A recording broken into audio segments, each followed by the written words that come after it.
So I was watching a video about a month ago by Ted Carr of Fruit Living, and he was talking about how he had not masturbated for 120 days.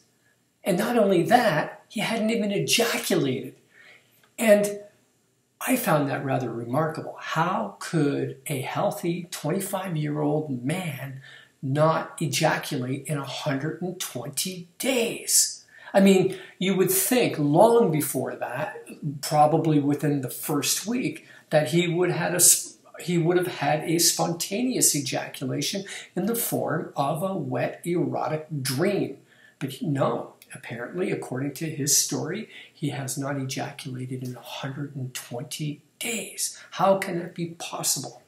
Well, I think I have the answer. I don't have the science to back this up. It's my own personal opinion. It's also, though, based on my own experience with this. But here's the deal. What Ted Carr is, he's an extreme fruitarian, and he is a triathlon athlete. So the combination of doing extreme fruitarianism, what I mean is he doesn't eat any vegetables, all he eats is fruit. And as far as I know, he doesn't eat overt fats like nuts and seeds. So he eats nothing but fruit. And he's doing extensive cardiovascular exercises. Just the extreme fruitarian diet alone is what is causing his libido to drop so that he's able to go 120 days without ejaculating. Now, why do I believe this? Well, because I tried it myself. Back in 2010, I guess I was almost 51, or I might have been 51 at the time. But anyways, I decided to do 100% fruitarian and no overt fats. And within the first month, what I noticed was a real drop in my libido. She's my ex now, but my wife back then, she noticed a drop in my libido because I used to bother her all the time, and now I wasn't. And I actually thought this was a good thing, you know, like giving her a break. Didn't have to harass her all the time. I felt like I had control over my life. But something had changed. And when I did ejaculate, it was like a trickle from where before I was like a fire hose with long range. Something strange was happening here. And I even went for a blood test to find out if I had screwed up my sex hormones, if I dropped my testosterone level.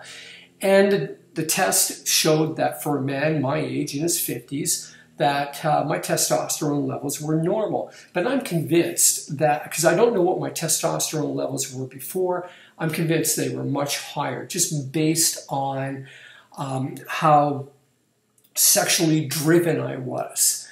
Now, and this is what I believe has happened to Ted Carr, and that's why he's able to just go this endless length of time without ejaculating.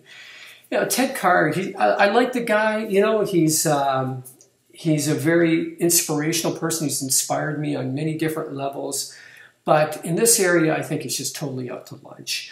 And you know, he talks about how, you know, by not masturbating and ejaculating, he's saving his seed. And how, you know, he has more energy, he's more focused. And, you know, I just want to address those 3 points right there. Like, that's his experience, and I can't take that away from him. But the ideal that you can actually save your own seed is nonsense. Your body doesn't save anything it doesn't use. It eliminates it. When you have a buildup of semen and sperm, your body reabsorbs it and eliminates it if you don't ejaculate. So, you know, that's just ridiculous. And you know, when you think about it, nature produces an overabundance of seeds, and it wastes most of them. Most of the seeds, probably over 90% of the seeds, never germinate and become what they potentially could become. And that's good, because if every seed had the chance to germinate and become their full potential, life would suffocate itself. So it's a good thing. And it's the same thing as humans. We waste our seeds. We waste our eggs. That's what we do. And it's natural. So ejaculating is a way of eliminating that excess that we've built up. So that is a healthy thing. Now, he talks about, you know, when he did masturbate, let's say the night before, he'd wake up in the morning and he felt drained. He wasn't motivated to exercise and his day was off. I don't know about you, but I have completely the opposite experience. When I masturbate, I get up early in the morning, I feel energized because the night before I slept like a baby.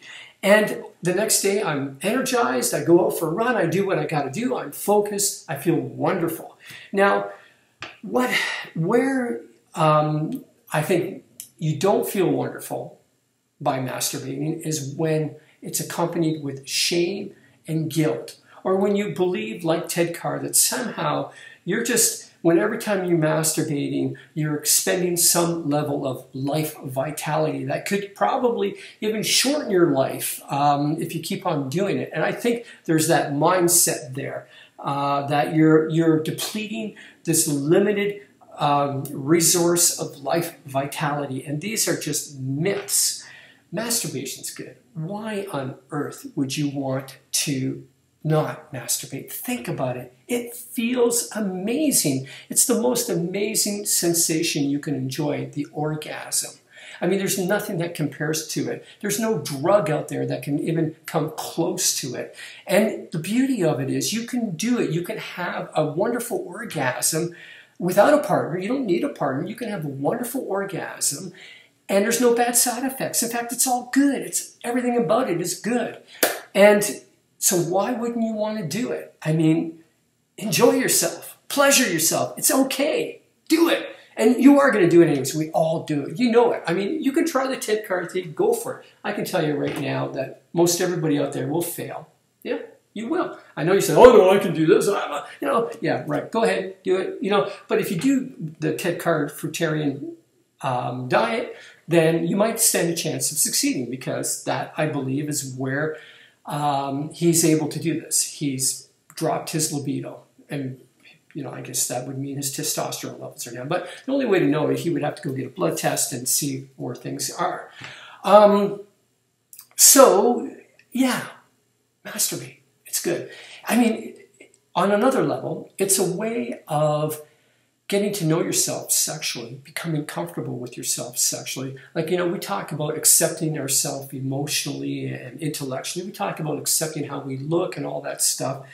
But how many people talk about, you know, accepting our sexuality, falling in love with ourselves sexually? It's a beautiful thing.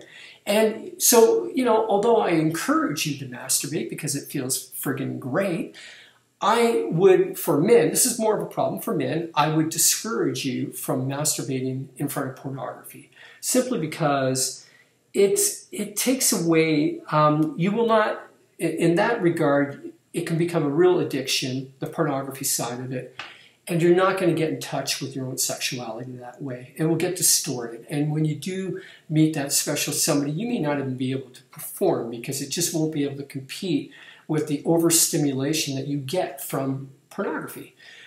I encourage that you learn how to use your own imagination and learn how to enjoy and get excited about your own fantasies. And through that, you will come into a closer relationship with yourself sexually.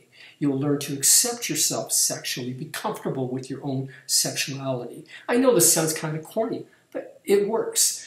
And when you meet that special somebody, I think you will have a lot more respect for their sexuality and what pleasures them. Isn't that beautiful? I mean, isn't that much more fun than abstaining for 120 days? Like, why? Why would you want to do that? Makes no sense. Anyways, that's my personal opinion. So go masturbate. Yeah, right now. Go, come on, go. Just clean up after yourself. If you like this video, give me a thumbs up. If you don't, you know what to do. Give me a thumbs down. Leave your comments. What do you think about masturbating? And if you haven't already, subscribe to my channel, Grassroots Vegan.